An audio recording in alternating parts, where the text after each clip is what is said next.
से भाया भाई भी जगत रे मिलने सी जिते जिते भी आस समस्त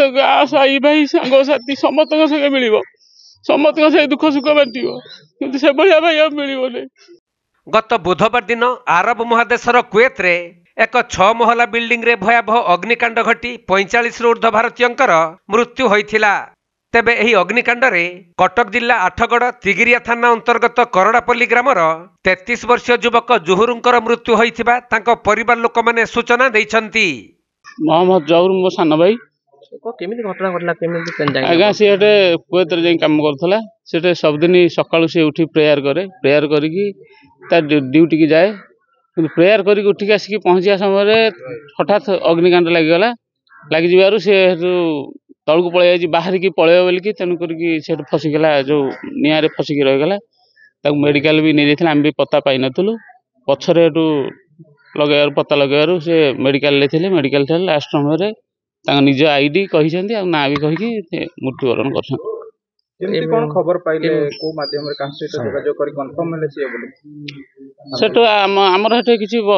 रिश्तेदार अछंती सेठी फोन करियारु से जांगी देखिबारु से कहले नाही कंफर्म मोहम्मद जहुर साहब श्याम सान भाई भाई बहुत शांत सरल थिले से भाई समस्त संगे मेलापी से भाया भाई भी जगत रे मिलने सी जिते जिते भी आस समस्त साई भाई सांग साथी समस्त संगे मिल समस्त से दुख सुख बांट कि से भाया भाई मिलने स्त्री भी 7 मासर गर्भवती अच्छा किसी साहाय्य मिले कि उपकृत हेबू आज गोटे रज पर्व माने गण पर्व गोटे ओडिसा आज रज पर्व समस्ते खुशी माहौल पालुंट कि आम भाई दुखित मोर माहात भाई आम पाखर चली जाइए। तेबे करड़ापल्ली ग्रामर शमसुर मोहम्मद तृतीय पुओ मोहम्मद जहुर दक्षिण कुवेतर मंगब सहर नासेरा अल्लबधा ट्रेडिंग कंपानी रे सिविल लैबोरेटरी टेक्नीशियन भाबे कार्यरत थिले। आउ बुधवार भोर समय रे से मस्जिद रे प्रार्थना पाठ सारी 6 महला बिल्डिंग रो 5म महला रे रहुथबा निज प्रकोष्ठ को जाइथिले किंतु एही समय रे हठात सही बिल्डिंग रे निया लागि जिबा फल रे से निजर जीवन बंचाइबाकू तळकू आसुथबा समय रे प्रबल धुआं रे अणनिश्वासी होई अति गुरुतर होई जाइथिले। तेणु तांकु सेठारु उद्धार करा जाई डाक्तरखाना रे चिकित्सा करा जाइथिले मध्य सेठारे तांकर मृत्यु होई जाइथिला।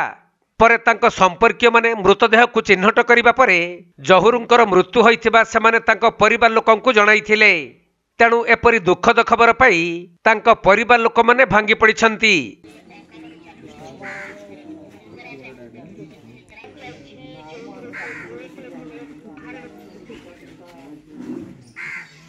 कटक जिला प्रतिनिधि राजेश कुमार साहू रिपोर्ट कोणार्क लाइव।